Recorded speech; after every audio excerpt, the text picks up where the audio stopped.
Útil, que nos ayude en nuestro crecimiento espiritual, en nuestra relación con el Señor, que sea cada vez más fuerte, más estable, más firme, y que podamos en estos tiempos difíciles en los cuales el Señor ha decidido que vivamos, pues marcar una diferencia y no dejarnos arrastrar por la corriente de este mundo, sino ser diferentes, lo cual no es fácil, pero no es imposible con la ayuda del Señor. Te doy muchas gracias, Señor, en esta tarde, porque cada vez que abro esta Biblia, cada vez que abrimos la palabra de Dios, sabemos que tú nos hablas. Siempre es así, Señor. Pedimos en esta tarde que los textos, las lecturas, las cosas que vamos a compartir sean de bendición para tu pueblo y tu iglesia sea una iglesia sana, una iglesia firme y estable, con conocimiento de ti y de tu palabra, Señor. Ayúdanos a compartirla, ayúdanos a asimilarla y sobre todo, Señor, que esta palabra nos ayude a conocerte y a servirte mejor. Pedimos todo en el nombre de Jesús. Amén. Y amén. Gloria al Señor. Hay un capítulo en el Antiguo Testamento que es el capítulo 32 del libro del Éxodo, que es un capítulo, digamos, triste, porque ocurrió algo que dejó en evidencia la situación real del pueblo de Dios. Yo tengo una frase que suelo utilizar muy a menudo cuando hablo con gente y cuando comparto, y es que yo trabajo con realidades, no con cosas que me gustaría, ¿no?, sino con realidades. Y hay una realidad en este capítulo 32, y es que el pueblo de Israel, en este momento puntual, quedó en evidencia. No era tan maduro como se suponía que eran. No estaban tan firmes y tan bien establecidos en el Señor como se esperaba de ellos en este momento. Cometieron un pecado terrible, terrible, que trajo consecuencias muy graves al pueblo. Miles de personas murieron. Y hay un antes y un después, y no es un tópico esta frase, ¿saben? Yo sé que a veces se utiliza esto con mucha facilidad, pero créanme que hay un antes y un después en la historia del pueblo de Israel, incluso de una de las tribus que ahora vamos a ver a raíz de este acontecimiento. Yo voy a leer todo el capítulo, porque a veces veo que muchas veces se pellizca, ¿no? Se leen 4 o 5 versículos y como que nos olvidamos del contexto. No, vamos a leer todo el capítulo. En Éxodo 32 dice que viendo el pueblo que Moisés tardaba, quédense con ese detalle, viendo el pueblo que Moisés tardaba en descender del monte, se acercaron entonces a Aarón y le dijeron: levántate, haznos dioses que vayan delante de nosotros, porque a este Moisés, el varón que nos sacó de la tierra de Egipto, no sabemos qué le haya acontecido. Y Aarón les dijo: apartar los zarcillos de oro que están en las orejas de vuestras mujeres, de vuestros hijos, de vuestras hijas, y traédmelos. Fíjate, todo en género femenino. Pero sin embargo el verso 3 dice que todo el pueblo, incluido hombres y mujeres, apartó los zarcillos de oro que tenían en sus orejas y los trajeron a Aarón. Y él los tomó de mano de ellos y le dio forma con buril e hizo de ello un becerro de fundición. Entonces dijeron: Israel, estos son tus dioses que te sacaron de la tierra de Egipto. Solamente como dato, ¿no? Cuando dice estos son tus dioses, emplean la palabra Elohim, uno de los nombres de Dios, el primero que aparece en la Biblia, ¿no? Estos son tus Elohim, estos son tus dioses. Viendo esto, Aarón edificó un altar delante del becerro y pregonó a Aarón y dijo: mañana será fiesta para Jehová, para el Señor.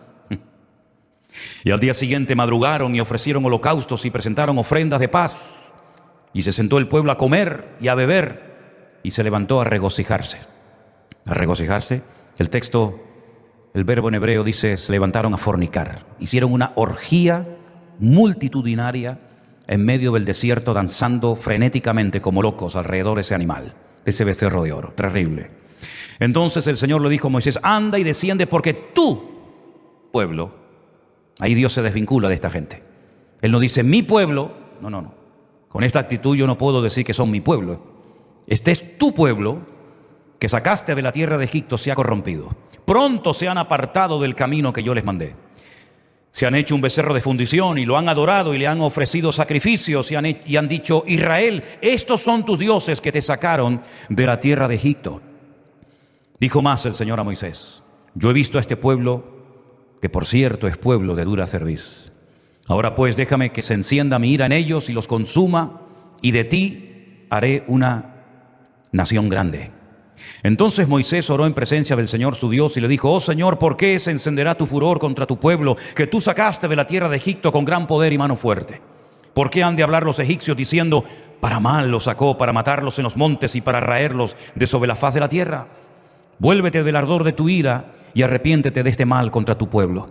Acuérdate de Abraham, de Isaac y de Israel, tus siervos, por los cuales has jurado por ti mismo y le has dicho, yo multiplicaré vuestra descendencia como las estrellas del cielo y daré a vuestra descendencia toda esta tierra que he hablado y la tomarán por heredad para siempre.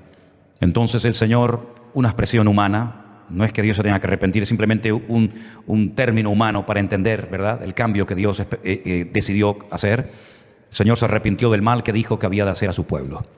Volvió Moisés y descendió del monte trayendo en su mano las 2 tablas del testimonio, las tablas que estaban escritas por ambos lados, de un lado y de otro estaban escritas, y las tablas eran obra de Dios, y la escritura era escritura de Dios, grabada sobre las tablas. Cuando oyó Josué el clamor del pueblo que gritaba, le dijo a Moisés, alarido de pelea hay en el campamento. Y él respondió, no es voz de alarido de fuertes, ni voz de alarido de débiles, voz de cantar oigo yo.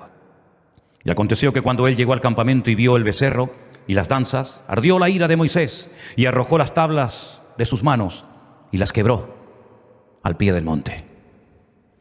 Y tomó el becerro que habían hecho y lo quemó en el fuego y lo molió hasta reducirlo a polvo, que esparció sobre las aguas y lo dio a beber a los hijos de Israel. Y dijo Moisés a Aarón,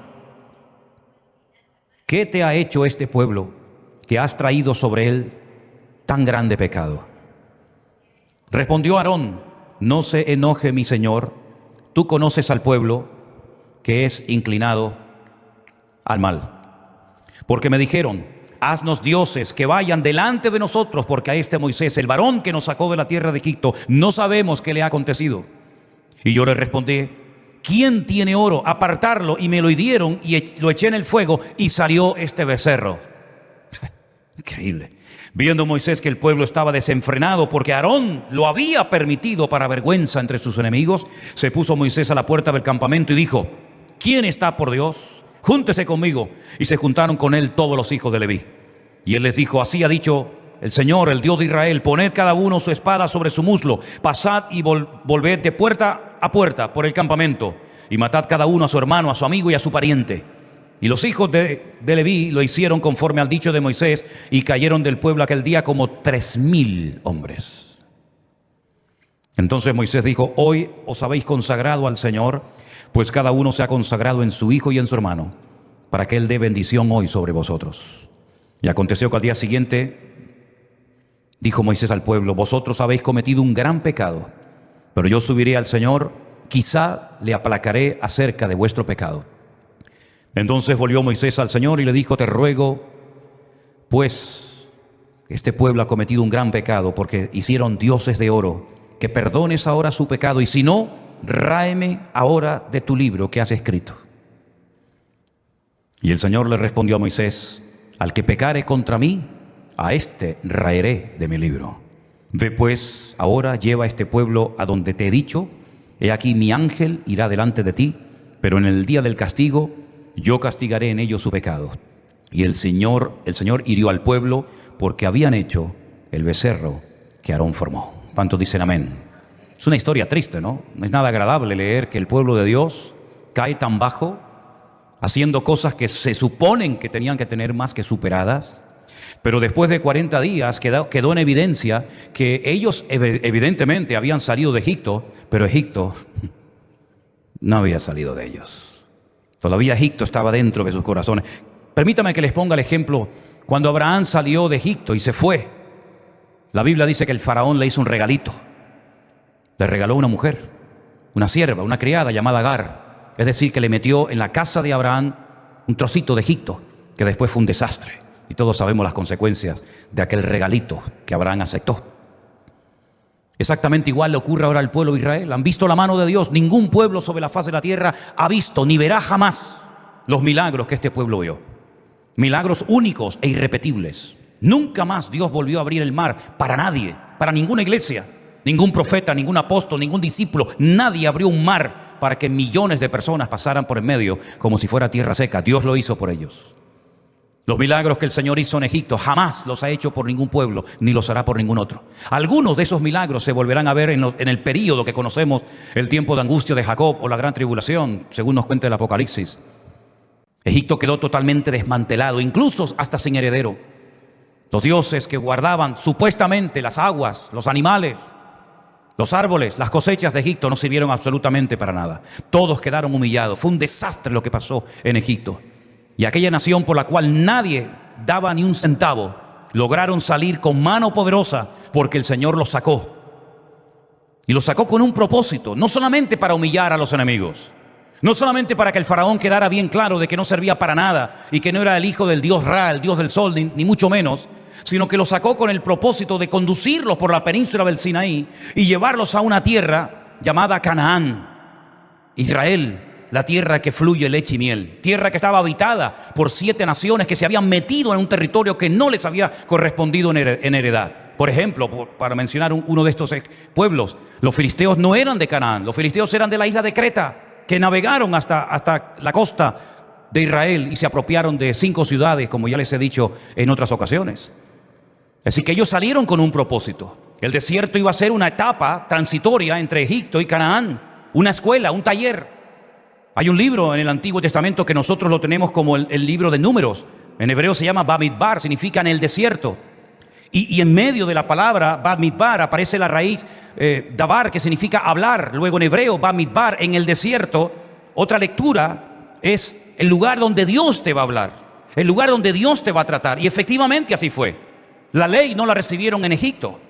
Los 613 mandamientos de la Torá no los recibieron en Canaán, sino lo recibieron en ese punto intermedio que se llamó el desierto. Moisés tiene que subir a lo alto de una montaña y está 40 días en comunión con Dios. Y durante esos 40 días Dios con el poder de su palabra escribió en tablas los 10 mandamientos, aparte de otros muchísimos mandamientos e instrucciones que le dio para que cuando descendiera del monte los compartiera con el pueblo de Israel, para que ellos supieran cómo comportarse cuando llegaran a la tierra prometida. Y en vez de dejarse arrastrar y asimilarse a las costumbres de los pueblos paganos, ellos conquistaran no solamente la tierra físicamente hablando, sino espiritualmente hablando también. Y así como en Egipto el enemigo fue derrotado, que también derrotaran al enemigo en Canaán. Y por eso le dio leyes a los agricultores, a los ganaderos, a las viudas, a los solteros, a los sacerdotes, a todo el mundo le dio leyes para que supieran cómo comportarse.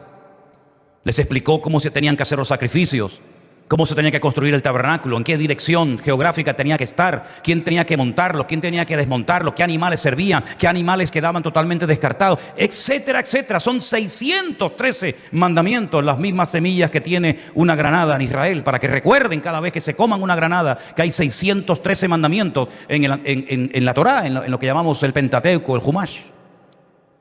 Y Moisés está en el monte Sinaí recibiendo todas esas instrucciones, todas esas palabras. De hecho hay un libro que se llama Devarim, que significa las palabras que Dios le dio a Moisés en el desierto, o Deuteronomio. En esos 40 días el pueblo no supo comportarse. Al faltar el liderazgo, al faltar la cabeza, al faltar Moisés, el varón de Dios, el pueblo se desenfrenó y salió lo que llevaban dentro.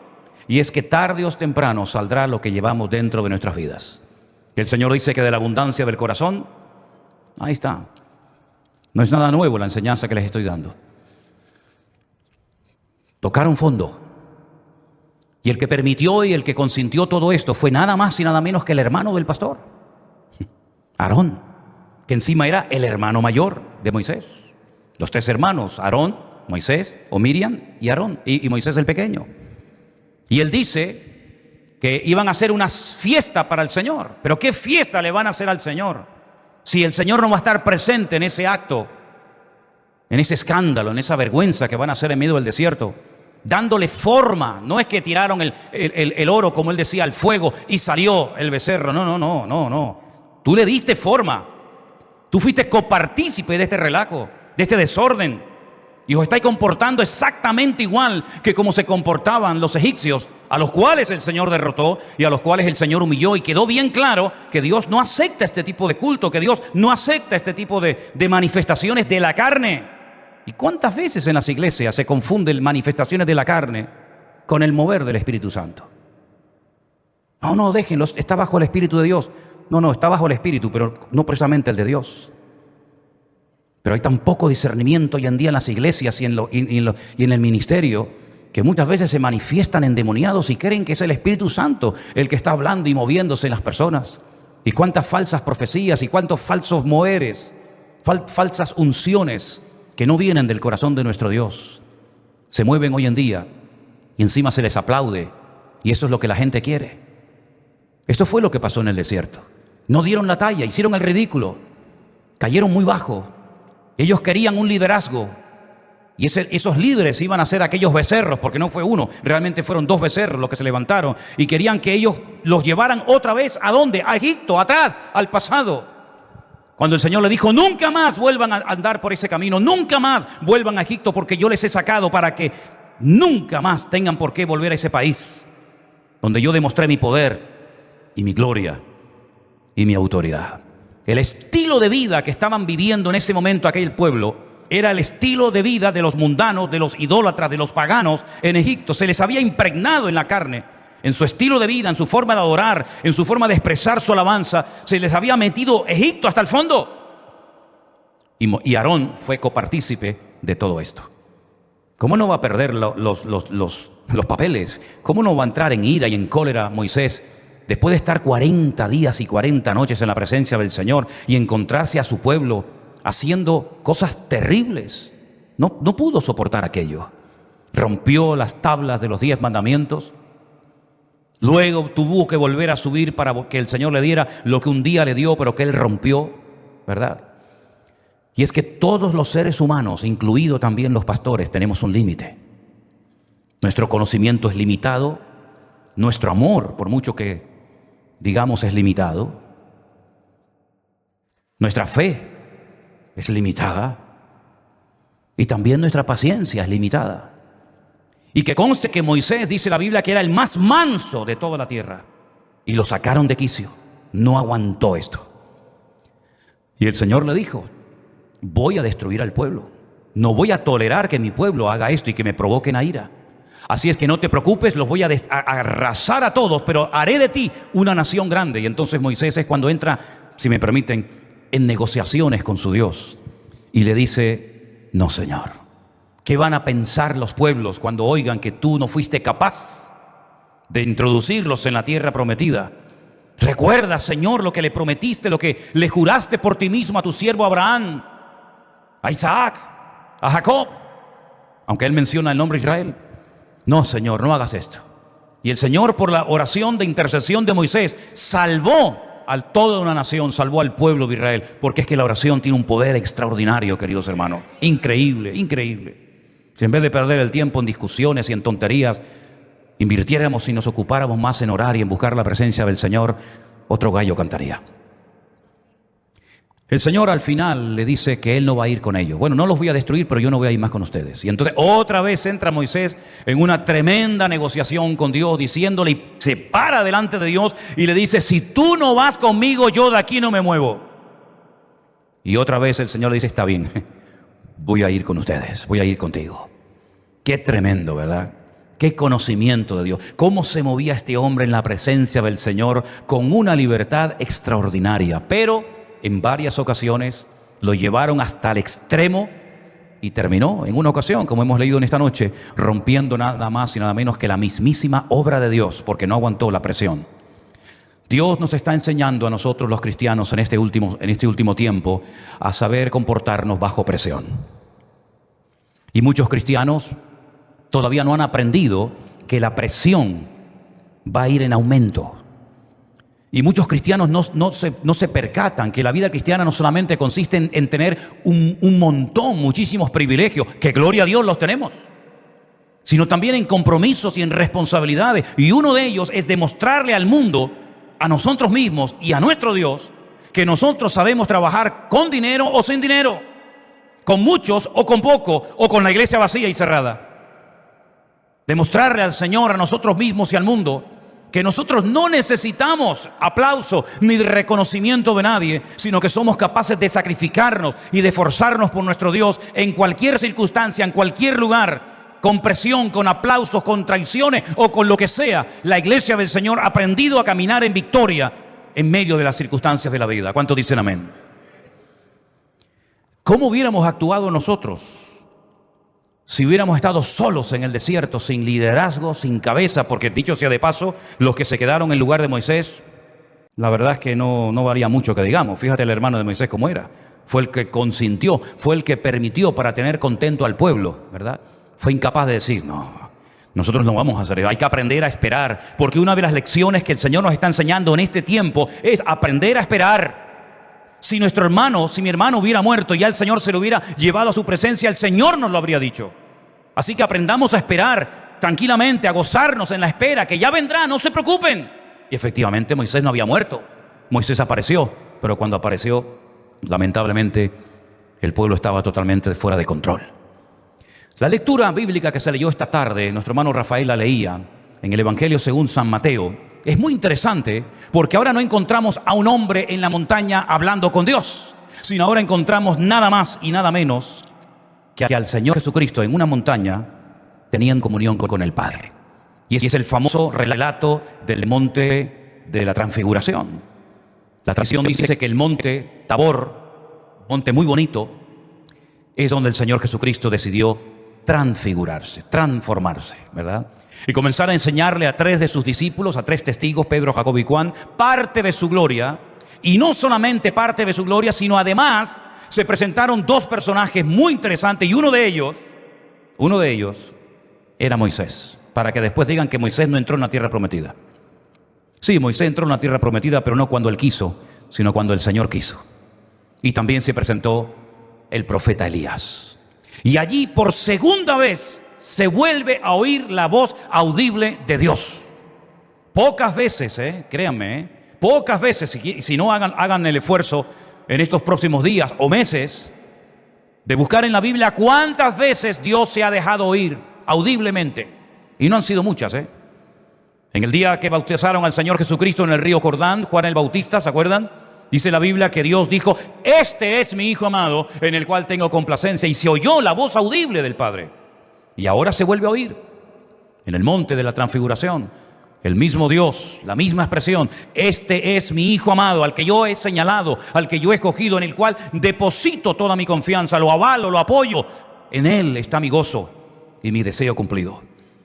Una experiencia inolvidable. Esta experiencia marcó a la vida de Pedro de tal manera que él, cuando es anciano, si ustedes leen 1 y 2 de Pedro, él cuenta la experiencia que tuvo en el monte Tabor, viendo a Cristo transfigurado y viendo a Moisés y a Elías y oyendo nada más y nada menos que la voz de Dios. Él cuenta esta experiencia porque hay experiencias que nos marcan para toda la vida y no tenemos que olvidar las lecciones que el Señor nos ha dado en este último tiempo.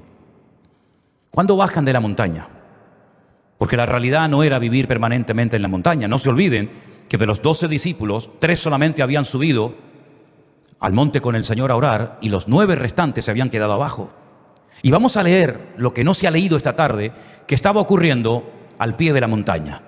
Y parece que hay como un paralelismo, parece que hay algo muy similar, más o menos, entre lo que hemos visto Moisés en la presencia de Dios y el pueblo abajo en el valle totalmente descontrolado, y ahora vemos al Señor Jesucristo en el monte orando, mientras que abajo en el valle está sucediendo algo nada agradable, y por supuesto para los discípulos. Cuando llegaron al gentío, versículo 14, vino a él un hombre que se arrodilló delante de él diciendo, Señor, ten misericordia de mi hijo que es lunático y padece muchísimo, porque muchas veces cae en el fuego y muchas veces en el agua. Y este encuentro de Jesús con este padre desesperado lo relata no solamente Mateo, sino que también lo relata Marcos en el capítulo 9 y Lucas también en el capítulo 9 para aportarnos más información. Y yo lo he traído a tus discípulos, pero no lo han podido sanar. Así como el pueblo de Israel al pie del monte Sinaí no dio la talla,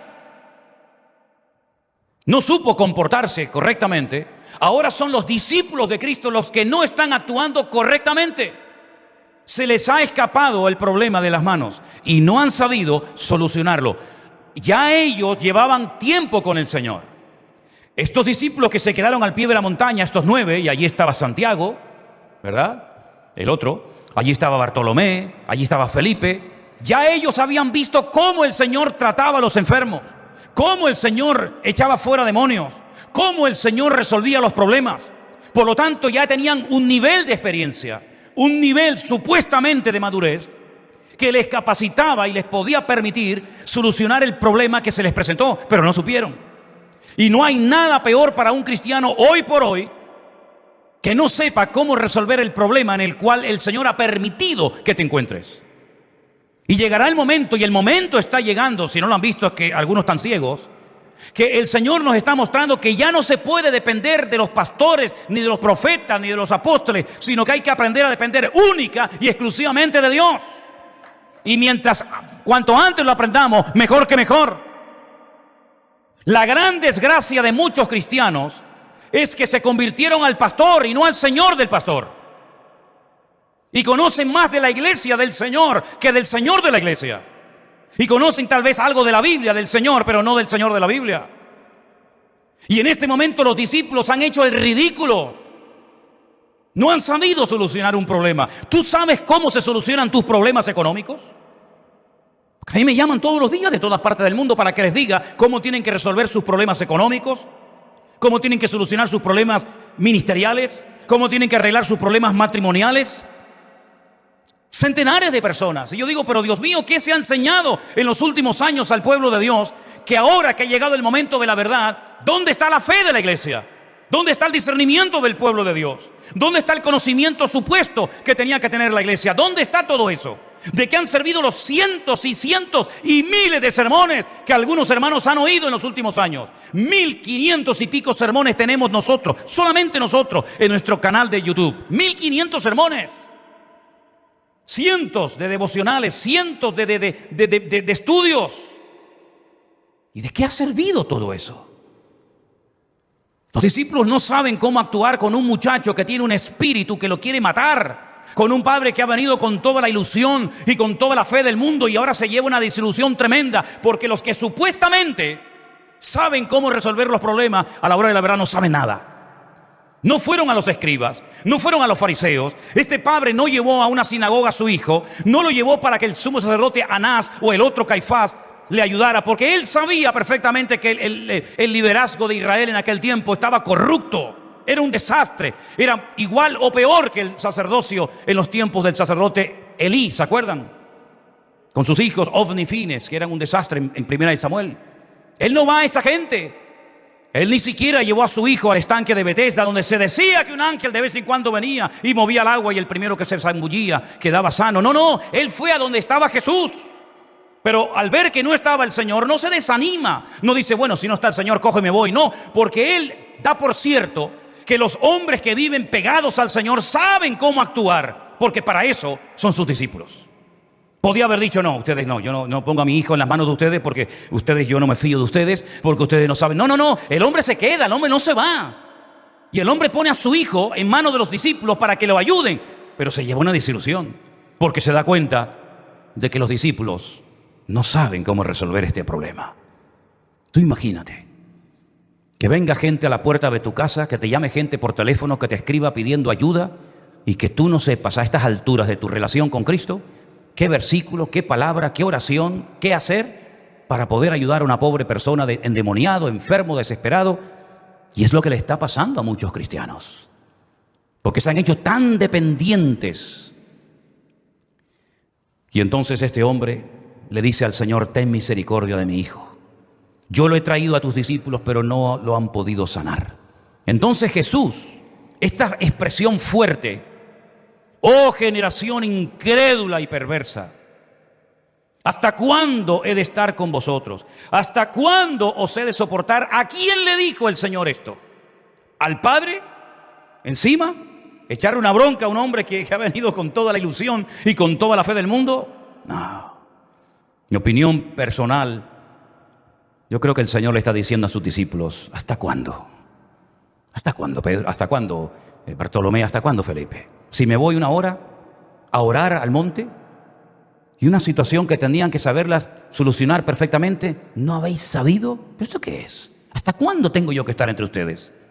Ya no han aprendido, no han visto cómo hago, cómo no hago. ¿Cómo ministro? ¿Cómo oro? ¿Cómo reprendo? ¿No saben ya todo esto? ¿Esto qué es?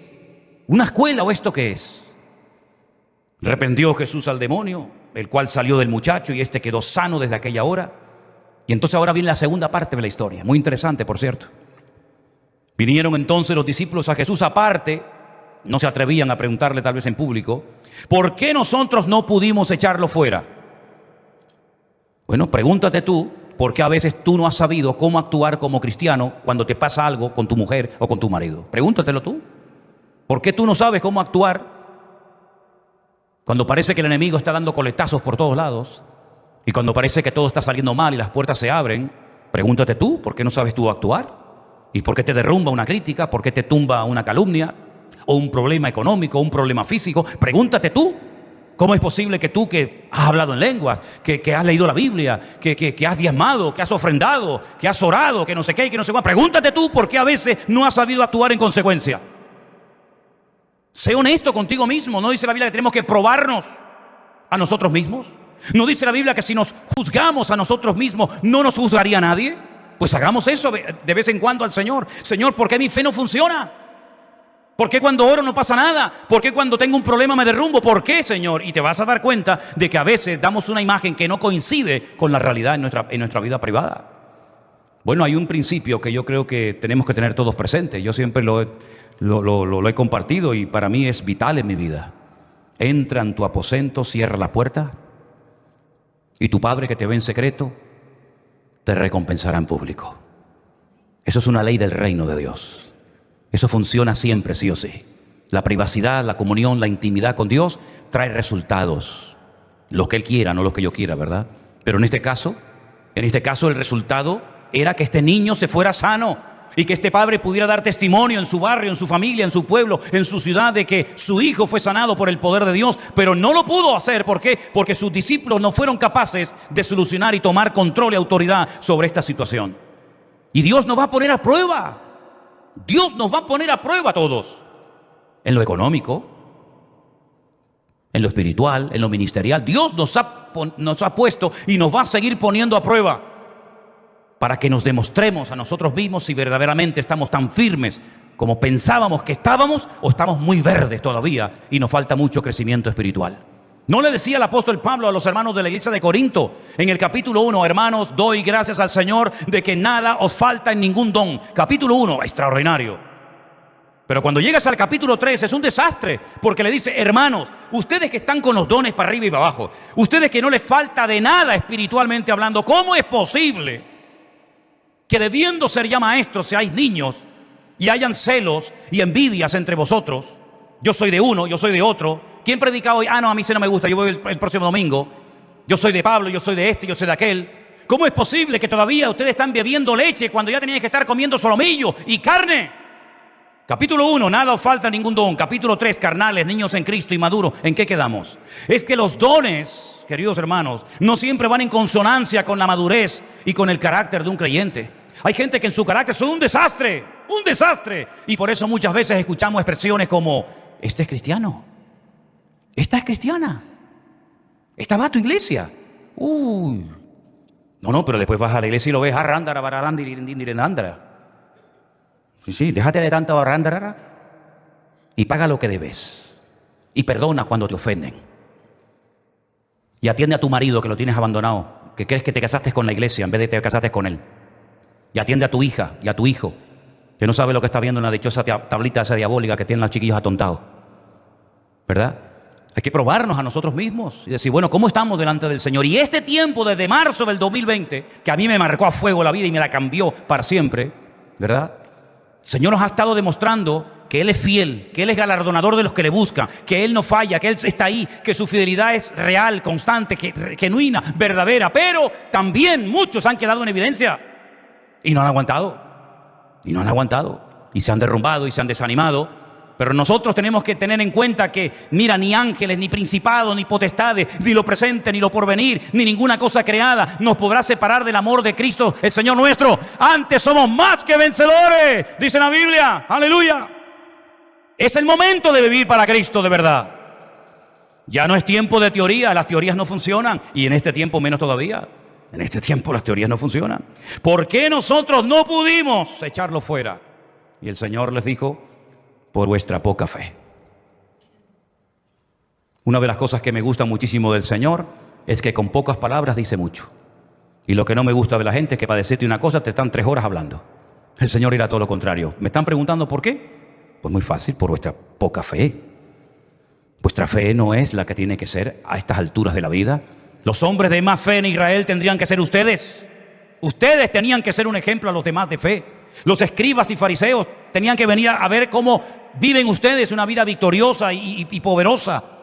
Pero todavía no tenéis esa fe y por eso hacéis el ridículo cuando viene pruebas y dificultades a vuestra vida.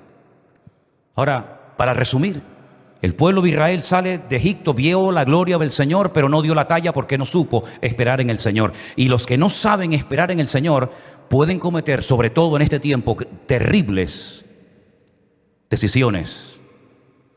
Los que no sepan esperar en el Señor. Ahora nos damos cuenta de lo importante que es ese salmo que dice: encomienda al Señor tu camino, confía en Él y Él hará. Espera pacientemente en el Señor, ¿verdad? Deleítate a sí mismo en el Señor y Él te concederá las peticiones de tu corazón, etcétera, etcétera. Aprender a esperar. No supieron esperar, cometieron el peor error de su vida: querer volver al pasado, querer volver a Egipto y además hacerse con 2 becerros de oro, que eso fue una abominación y una herejía contra el Señor. Tenemos ahora el ejemplo del Señor, se va al monte a orar. Y los que quedaron en el valle no supieron cómo actuar. ¿Dónde estás viviendo tu cristianismo? ¿En el monte o en el valle? Porque si lo vives en el valle, estoy hablando metafóricamente, ¿verdad? Si lo vives en el valle, no sabrás cómo responder a los problemas, no sabrás cómo responder a las necesidades que se te presenten, porque vives abajo en el valle. Pero ¿qué le dijo el Señor a Abraham? Sal de la tienda, sal de ahí, allá adentro, ¿qué vas a ver? Tela sucia y polvorienta. Sal de la tienda, hombre. Mira para arriba, cuenta las estrellas. Si estás dentro de la carpa no vas a ver nada. Sal de la tienda y ponte a contar las estrellas. Y cuando hayas terminado, ponte a contar los granitos de polvo, de arena en el desierto, porque así será tu descendencia. Lo tiene que sacar fuera. Elías se desanimó, ¿por qué? Porque se metió, porque estaba donde no tenía que estar, en una cueva. Y el Señor dice: no, sal de la cueva, mucho camino todavía te queda por caminar, ¿verdad? ¿Por qué no pescaban grandes peces? Porque estás pescando en la orilla, mijo. Boguen mar adentro y echen las redes, porque allá afuera es donde está la bendición, no aquí en la orilla, que hay nada, aquí no hay nada. Y el Señor nos está empujando, el Señor nos está moviendo y nos está mostrando que hay más. Hay mucho camino por conquistar, hay muchas puertas que se abren, pero ¿dónde están los que van a dar la talla? ¿Dónde están los hombres y mujeres que en este tiempo van a decir: Señor, heme aquí, envíame a mí? Yo qué sé. El Señor le dijo un día a un profeta: yo salí por Israel a buscar a un hombre y no lo encontré. Yo salí a buscar a uno y no había nadie. Uno que se pusiera entre mí y el pueblo, como hizo Moisés y salvó al pueblo, pero hoy en día no lo hay. Hoy en día cristianos por todos lados. Pero ¿dónde están verdaderamente esos hombres y mujeres que ponen su mano en el arado y que dicen: no, a mí no me va a tumbar el COVID, amigo? A mí no me va a tumbar la crisis económica. Yo aunque tenga que vivir debajo de un puente, pero más vale bocado seco y en paz con la bendición de Dios que casa llena de provisión sin la bendición de Dios. Como le dije el otro día a uno, digo: mira, prefiero ser cojo, pero tener la bendición de Dios, que ser un atleta que gana medallas de oro, pero que no tiene la bendición de Dios. Jacob era un cojo. Arrastraba la pierna porque el Señor lo paró, pero tenía la bendición de Dios. ¿Y cuántos corrían o corren hoy en día, pero que no tienen la bendición de Dios? Asegúrate y pregúntate en esta noche si verdaderamente tú tienes la bendición de Dios en tu vida. No te pregunto si eres miembro de esta o de cualquier iglesia. No te pregunto eso. Yo te pregunto si tú sabes que cuando haces algo, el Señor te respalda. Porque dice la Biblia que por sus frutos los conoceréis. Y el fruto que dio Israel en el monte Sinaí y el fruto que dieron los discípulos en aquel valle fue un desastre. Y yo lo quiero pedir en esta noche al Señor, que el Señor nos ayude a vivir en las alturas. Vosotros que habéis resucitado, poner la mira en las cosas de arriba, sentados con Cristo en los lugares celestiales. Miremos la vida de arriba para abajo, porque si la miramos de abajo para arriba nos vamos a desanimar y nos vamos a hundir. Pero si estamos allí en la presencia del Señor con Él, nos vamos a reír de Goliat, nos vamos a reír de las murallas, nos vamos a reír de las tormentas. ¿Por qué? Porque mayor es el que está en nosotros que el que viene contra nosotros. Fuertes aplausos a nuestro Dios. ¡Aleluya! ¡Gloria a Dios! ¡Gloria a Dios! ¡Qué bueno eres, Señor! ¡Aleluya! Bendito sea tu nombre. Nos ponemos de pie, hermanos. Hermanos queridos, esta es la palabra que yo tenía hoy para ustedes en mi corazón. Vivamos en las alturas con Cristo y no en el valle de la desesperación. Levantemos nuestra mirada y miremosle a Él. Las iglesias fallan, los pastores fallan, todo nos falla en la vida, pero Él, aleluya, Él siempre estará con nosotros. Gloria a Dios. Las circunstancias son cambiantes. Hoy el que te aplaude, mañana te hunde, o mañana el que te hunde, mañana te levanta los altares. Mira, nosotros ya hemos aprendido a mirar solamente a Cristo. Y por eso en esta tarde, Señor, te pedimos con todo nuestro corazón, ayúdanos a crecer, a madurar, a poner nuestra confianza en ti. Como dice tu palabra, no te apoyes en tu propia prudencia. Reconócelo en todos tus caminos. Fíate de Dios de todo tu corazón y Él enderezará tus veredas. Aleluya. Señor, hemos visto cómo tu pueblo en un momento puntual de la historia te falló. Cómo tus discípulos te fallaron. Nosotros no queremos fallarte, Señor. Los años que nos queden de vida, queremos que sean los mejores años de nuestra vida. Esforzándonos y peleando la buena batalla y corriendo la carrera hasta el final para recibir la corona de vida. Ya este mundo no nos llena, Señor. Ya este mundo no es el lugar donde nos sentimos cómodos. Pero tú de momento nos tienes aquí porque hay un propósito, hay almas que alcanzar, hay objetivos que conquistar. Y te pido, Señor, que en este viaje que nuestro hermano Armando y Jeremías van a hacer mañana, tú los acompañes, Señor. Que tú guardes su salida y su entrada desde ahora y para siempre. Ve delante de ellos abriéndoles camino, Señor. Guárdalos. Que sepan cómo resolver los problemas si es que se presentan.